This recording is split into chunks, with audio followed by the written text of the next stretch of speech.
प्यारे विद्यार्थियों, आप सभी को मेरा नमस्कार। मैं डॉक्टर नेमीचंद कुमावत, सहायक आचार्य हिंदी विषय, राजकीय महाविद्यालय की आपकी इस बीए पार्ट सेकेंड विषय हिंदी साहित्य के प्रथम प्रश्न पत्र की आज की इस ऑनलाइन कक्षा में मैं आप सभी का हार्दिक अभिनंदन और स्वागत करता हूं। प्यारे विद्यार्थियों, आपकी जो पाठ्य पुस्तक रीतिकालीन काव्य, जिसमें रीतिकाल के चुने हुए 8 कवियों की कविताएं संकलित हैं, जिसमें हमने केशवदास, बिहारी, घनानंद, इन आरंभिक 3 कवियों पर हम विस्तार से चर्चा कर चुके हैं। जैसे केशवदास जी के 19 पदों को हमने पढ़ा, बिहारी जी के 45 दोहों पर हमने चर्चा की और घनानंद जी के 20 पदों का हमने विस्तार से अध्ययन किया और इन तीनों कवियों पर हमने एक एक मॉडल आंसर भी पढ़ा। मैंने एक मॉडल आंसर का पीडीएफ नोट्स बनाकर आपके व्हाट्सएप ग्रुप में भी शेयर किया, साथ ही मैंने ऑनलाइन कक्षाओं में भी पढ़ाया। साथ ही हाल ही की जो ऑनलाइन कक्षाएं हो रही हैं, जिसमें हमने आपके चौथे अध्याय देवदत्त कवि को हमने लिया है और अब तक उनके 17 पदों पर हम विस्तार से चर्चा कर चुके हैं। आज की इस ऑनलाइन कक्षा में उसी क्रम को जारी रखते हुए हम इनके अंतिम तीनों पद 18वें, 19वें और 20वें इन पदों का अध्ययन करते हुए आज की इस ऑनलाइन कक्षा को हम पूर्ण करेंगे। आइए हम आरंभ करते हैं। एक नायिका की वियोग व्यथा का चित्रण इस 18वें पद में है। देखिए कृष्ण के वियोग में उसकी क्या स्थिति होती है। वह नायिका अपनी सखी से कहती है, शासन ही सो समीर गयो, अर्थात मेरे इस आकाश, वायु, अग्नि, जल और पृथ्वी, इन पंच भौतिक तत्वों से मानव शरीर बना होता है। तो वह नायिका अपनी सखी से कहती है कि कहने का तात्पर्य कृष्ण के वियोग में मैंने सांसें ली और सांसें पुनः छोड़ी,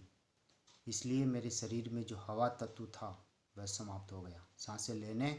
और सांस छोड़ने, आहें भरने में, कृष्ण के वियोग में आहें भरने से मेरा शरीर का हवा तत्व समाप्त हो गया है। तो शासन यानी सांस लेने में ही सो समीर गयो, अर्थात हवा तत्व समाप्त हो गया, समीर यानी हवा। अरुण आंसुन ही सच नीर गयो, और जो जल तत्व इस शरीर में मौजूद होता है वो कृष्ण के वियोग में अश्रु धारा के रूप में बहता हुआ वह जल तत्व, नीर तत्व भी समाप्त हो गया है। तेज गयो गुल्ले अपनो, और तेज कांति जो चमक होती है शरीर में, वह भी श्री कृष्ण के वियोग में आज ओज समाप्त हो गया, तेज समाप्त हो गया है। और भूमि गई तन की तनुता करी, भूमि यानी धरती तत्व, पृथ्वी जो तत्व है, क्योंकि मेरा शरीर पृथ्वी पे टिका हुआ है, ये मेरे लिए धरातल है, लेकिन कृष्ण के वियोग में से मेरा शरीर दुर्बल हो गया,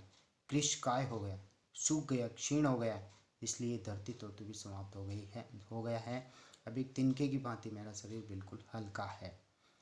तो कृष्ण की वियोग वेदना में वह नायिका तड़प रही है और उसी वियोग वेदना में उसका शरीर एक तरह से दुर्बल हुआ, तो पृथ्वी तत्व समाप्त हो गया, आंसू के कारण शरीर का जल तत्व चला गया, सांसें लेने सांस छोड़ने से उसके शरीर का हवा तत्व समाप्त हो गया, समीर समाप्त हो गया, और एक तरह से वियोग वेदना के कारण उसके शरीर की तेज कांति वह भी समाप्त हो गई है।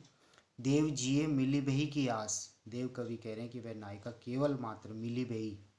यानी मिलने के वास्ते, जिए यानी जी रही है, की आस या आशा में, वह नायिका हे कृष्ण आपके वियोग में आपसे मिलने की आशा में ही लगाई हुई बैठी है, इसलिए उसके प्राण अटके हुए। आसों पास आकाश रयो भरी, और इस आशा रूपी एक आकाश तत्व ही उसके पास शेष बचा हुआ है, जिससे आकाश तत्व का तात्पर्य सूनापन, उसका जीवन नीरस हो गया है, तो केवल आकाश तत्व उसके पास शेष आशा के रूप में बचा हुआ है, जिसकी आशा के साथ ही वे आपसे मिलने की उम्मीद करती है। जा दिन ते मुख फेरी हरे हंसी, तो ये अंतिम पंक्ति में है सारांश, जिस दिन से कृष्ण ने हंसते हुए इस नायिका की ओर दृष्टिपात किया और उसके बाद मुख फेर लिया, यानी नायिका की ओर कोई ध्यान नहीं दिया, उसके बाद ये नायिका की वियोग वेदना में ये दशा होती है। जा दिन से इन जिस दिन थे, मुख फेरी इन मुख फेरते हुए, हरे हंसी हरण करते हुए हंसी, फिर हेरी हियो, अर्थात मेरे हृदय का, मेरे मन का हरण कर लिया, मेरे मन को अपने वश में कर लिया, कृष्ण ने मुस्कुराते हुए मेरी ओर देखा, जू लियो यानी उसी तरह से ले लिया, हरिजू हरी,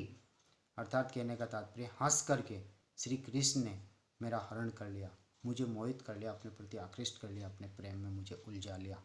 उसी दिन से मेरी ये वियोग वेदना हो रही है और मैं अत्यधिक दुर्बल, क्षीण, कृशकाय हो गई हूँ, और ये वियोग वेदना मेरे लिए अब अशह्य हो गई है। बस मिलने की आशा में एक तरह से वो बैठी हुई है और आकाश तत्व उसके पास शेष बचा हुआ है। अगली पंक्ति को देखिए, 19वां पद। धार में धाई धसी निर्धार वे, पाए फंसी उक्सी ने अंधेरी, री अंगराई गिरी गहिरी, गही फेरे फिरी ने गिरी नहीं घेरी।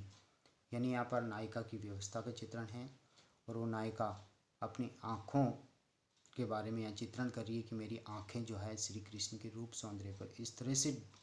चिपक गई हैं, श्री कृष्ण के रूप सौंदर्य के पीछे लग गई हैं, जिस तरह से भ्रमर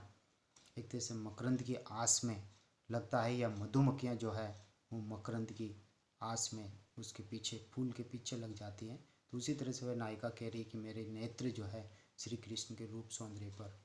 रूप सौंदर्य के पीछे दौड़ दौड़ करके, उनकी रूप माधुरी पर दौड़ करके, तो लिखा ना धार में, धार यानी धारा में, धाई यानी दौड़ करके, धसी यानी फंस गई, निर्धार वे, और एक तरह से श्री कृष्ण की रूप माधुरी में मेरी आंखें पीछे दौड़ दौड़ करके इस तरह से फंस गई है कि अब वो बेसहारा हो गई है, उसे और कोई सहारा नहीं कृष्ण के रूप सौंदर्य के सिवाय। पाँव फंसी और उस रूप सौंदर्य की धारा में उसके मेरे नेत्रों के पाँव फंस गए हैं, वहाँ से निकाले से भी नहीं निकल सकते। उक्सी ने अंधेरी, उक्सी यानी निकालना, बाहर निकालना, ने अंधेरी यानी उस अंधेरी का तात्पर्य श्याम वर्ण, श्याम कृष्ण के श्याम वर्ण में, प्रेम वर्ण में, इस तरह से मेरे नेत्रों के पाँव उलझ गए हैं कि वो निकाले से भी नहीं निकल सकते। री अंगराई गिरी, री अर्थात हे सखी, मैं अंगड़ाई लेकर के, गहिरी यानी गहरी गई, यानी उस एक तरह से कृष्ण श्याम वर्णी उस कृष्ण की भक्ति की रूपी धारा में मैं इस तरह से गहरी गिर गई। फेरे फिरी ने गिरी अर्थात वापस न लौट सकी वहाँ से, उस गहरी धारा में, कृष्ण की भक्ति रूपी उस धारा में मैं डूबती गई, नहीं घेरी यानी घेरने पर भी नहीं गिरती, यानी प्रयास करने के उपरांत पर भी उस भक्ति रूपी धारा से मैं बाहर नहीं निकल सकती। देव कछु अपनो बसूना, अब वह नायिका कह रही कि हे सखी, इस कृष्ण के रूप सौंदर्य के सामने, ये कृष्ण के प्रेम के सामने अब मेरा कोई वश नहीं चलता, मेरा मन मेरे पास ही नहीं है। रस लालच लाल चीते वही चेरी, रस लालच यानी रस के लालची मेरे ये नेत्र, लाल चीते, लाल यानी श्री कृष्ण को देखने के लिए, वही चेरी बस उनके दासी हो गए, यानी मेरे नेत्र कृष्ण के रूप सौंदर्य के पूरी तरह से लालची हैं, उनके प्रति आकृष्ट हैं, उनके रूप सौंदर्य में डूबे हुए हैं। बेगी ही बूढ़ी गई पंखियाँ, यानी बेगी यानी शीघ्रता से, बूढ़ी गई यानी डूब गई है, पंखियाँ यानी पंख, अर्थात मेरे इन नेत्रों के पंख जो है जल्दी से ही श्री कृष्ण के भक्ति रूपी सागर में इसके पंख डूब गए हैं। आँखियाँ मधु की मक्खियाँ वही मेरी, अंतिम पंक्ति में ये है कि जो मेरी आँखें हैं, वो नायिका कह रही कि मेरी आँखें इस तरह से हो गई है कि जैसे कि कोई मधुमक्खियाँ हो, जिस तरह से मधुमक्खी एक तरह से शहद पर चिपक जाती है तो फिर उससे वहाँ से उड़ नहीं सकती, उसी तरह से श्री कृष्ण की जो माधुरी है शहद के समान, उसके ऊपर मेरी आँखें रूपी मधुमक्खियाँ चिपकी हुई है, वहाँ से निकाले से भी नहीं निकल सकती, यानी मेरे नेत्र पूरी तरह से विवश हैं, मेरे वश में नहीं है, पराये वश हो चुके हैं, कृष्ण के रूप सौंदर्य पर मोहित हो चुके हैं। तो यहाँ नायिका की वीर्य व्यथा आँखों के माध्यम से कही गई। अंतिम पद की ओर हम आगे बढ़ते हैं। 20वां पद है आपके सामने, देखिए। ओचक अगाध सिंधु शाही को उमड़ी आयो, यानी यहाँ पर श्याम वर्ण में डूबी हुई कोई नायिका, कृष्ण भक्ति में, कृष्ण की प्रेम रंग में डूबी हुई कोई नायिका ये कहती है कि ओचक यानी अचानक ही, अगाध यानी गहरा, सिंधु यानी सागर, स्याही यानी काली स्याही का, उमड़ी आयो अर्थात अचानक ही गहरी काली स्याही का, यानी श्री कृष्ण की भक्ति का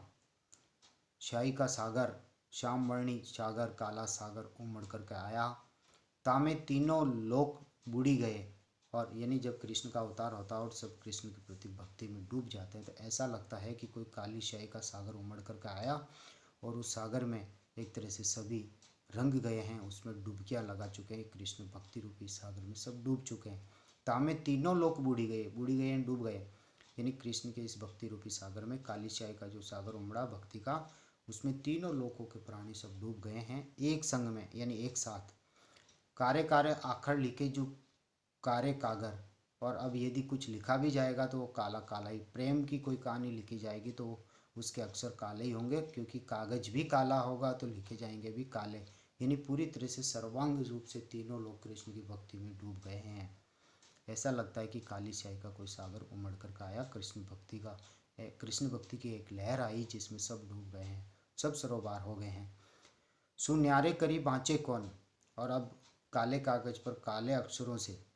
अक्षरों में कृष्ण की प्रेम भक्ति लिखी हुई है, तो अब इसको पढ़ कौन पाएगा। सुन्यारे अर्थात इस कहानी को अलग कौन कर सकता है। बाँचे यानी पढ़ना, कौन जांचे चित्त भंग में, कहने का तात्पर्य चित्त में यानी हमारे मन पे जो कृष्ण की रूप माधुरी की जो छवि अंकित हो गई है। और कागज काला था, स्याही काली थी, आखर काले लिखे गए थे। अब हृदय पर कृष्ण की छवि, कृष्ण की भक्ति का जो अमिट प्रभाव है, अब उस पर काले कागज पर लिखी हुई इस प्रेम कहानी को कौन पढ़ पाएगा। यानी हमारे चित्र पर कृष्ण की जो छवि है मन पर, उसे कौन पढ़ेगा, अर्थात किसी के बस की बात नहीं है। आँखिन में तिमिर अमावस को रेनी जिमी, अर्थात कहने का तात्पर्य आँखों के आगे जैसे अमावस्या की रात्रि का घना अंधेरा छा जाता है और आँखों से आगे कुछ भी नहीं दिखाई देता, उसी तरह से कृष्ण भक्ति में इस तरह से डूब गए हैं कि बस आगे कुछ भी नहीं दिखाई देता, केवल कृष्ण की भक्ति के सिवाय। तो आँखिन में तिमिर अमावस को रेनी, यानी अमावस्या की घनी काली रात्रि की तरह वो नायिका कह रही मेरी आंखों के सामने, या मेरा मन कृष्ण की भक्ति में इस तरह से डूब गया है। एक और दृष्टांत है यहाँ पर, जम्बू रस बूंद जमुना तरंग में। जिस तरह से जम्बू रस यानी जामुन का जो रस होता है नीले रंग का, उसकी एक बूंद निकाल करके यमुना नदी के नीले रंग में यदि डाल दी जाए तो अलग उसका कोई अस्तित्व नहीं रहेगा, वो बूंद उसी में समा जाएगी। उसी तरह से वह नायिका कह रही कि मेरा कोई अलग ही अस्तित्व नहीं है, मैं तो कृष्ण भक्ति में पूरी तरह से डूब करके अपना आप को समर्पित कर चुकी हूँ, मेरा अस्तित्व समाप्त हो गया, मैं कृष्णमयी हो गई हूँ, कृष्ण रूप में पूरी तरह से तल्लीन होकर के डूब गई हूँ, मेरा कोई अलग से कोई अस्तित्व नहीं है, कोई पहचान नहीं है। जिस तरह से जामुन की बूंद यमुना में मिल करके एकत्व प्राप्त कर लेती है, एक हो जाती है, उसी तरह से मैं भी कृष्ण की भक्ति में एकत्व को प्राप्त कर चुकी हूँ, मुझे कोई अलग नहीं कर सकता। यूं ही मन मेरो मेरे काम को न रहियो माई, हे माता, इसी तरह से सांवलेपन में रंग जाने के कारण मेरा मन अब मेरे काम के नहीं रहा है, क्योंकि ये तो कृष्ण भक्ति में तल्लीन होकर के डूब गया है। श्याम रंग वे, श्याम रंग यानी काला होकर के कृष्ण भक्ति के इस रंग में डूब करके करी सामान्य अर्थात एक समान हो गया श्याम रंग में, अर्थात जिस तरह से कृष्ण का श्याम वर्णी रंग है उसी रंग में मेरा मन भी रंग गया है, क्योंकि काली स्याही जैसा एक सागर उमड़ कर आया और उसमें तीनों लोग डूब गए, तो मैं भी उसमें सर्वांग रूप से डूब गई। और जो मेरी प्रेम की कहानी जो काले कागज और इस काली स्याही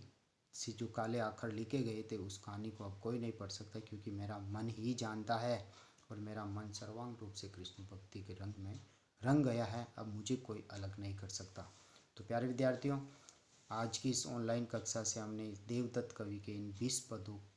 की विस्तार से व्याख्या की, इनका भाव विस्तार किया, इनकी मुख्य विषय वस्तु पर हमने चर्चा की, बातें की, और कवि के कर्तृत्व, व्यक्तित्व और समकालीन कवियों में उनकी तुलना करते हुए हमने इस चैप्टर को आरंभ किया। और आज के इस 20वें पद के साथ आज की इस ऑनलाइन कक्षा में हम इस चैप्टर को समाप्त कर रहे हैं। प्यारे विद्यार्थियों, आपसे पुनः अनुरोध है कि जो विद्यार्थी अभी तक व्हाट्सएप ग्रुप से जुड़े नहीं हैं वो अपने एंड्रॉयड फ़ोन के नंबर हमारे व्यक्तिगत नंबर पर सेंड करें, ताकि हम उन्हें व्हाट्सएप ग्रुप में जोड़ सकें। हम जितने भी पीडीएफ्स नोट्स हमने तैयार किए हैं वो सभी आपके व्हाट्सएप ग्रुप में हम शेयर कर रहे हैं, वहाँ से आप ओपन करके अपना ऑनलाइन अध्ययन जारी रखें। साथ ही ये जितने भी वीडियोज हम बना रहे हैं, ऑनलाइन कक्षाएँ ले रहे हैं, ये महाविद्यालय के यूट्यूब चैनल पर हम अपलोड कर रहे हैं, वहाँ से भी आप इनको ओपन करके अपनी पढ़ाई जारी रख सकते हैं। साथ ही जो विद्यार्थी पहली बार इन वीडियोज़ को ओपन करके अपनी पढ़ाई कर रहे हैं, उनसे अनुरोध है कि वह इन वीडियोज़ को लाइक करें और साथ ही कॉलेज की इस यूट्यूब चैनल को सब्सक्राइब करें, क्योंकि सब्सक्राइब करने पर ही आपकी महाविद्यालय में ऑनलाइन उपस्थिति सुनिश्चित हो सकेगी। तो प्यारे विद्यार्थियों, आज की इस ऑनलाइन कक्षा को हम यहीं समाप्त करते हैं। अगला जो 5वां अध्याय है आपका, अगली ऑनलाइन कक्षा से हम उनको आरंभ करेंगे। तब तक के लिए धन्यवाद। जय हिंद, जय भारत, थैंक यू।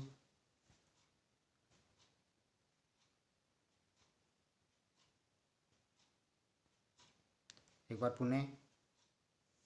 आपकी जो ये पाठ्य पुस्तक है रीतिकालीन काव्य, मैंने बार बार चर्चा की है कि इस पाठ्य पुस्तक में 8 अध्याय हैं, जिनके 8 अध्यायों में से हमने एक तरह से 50% यानी 4 अध्यायों पर हमने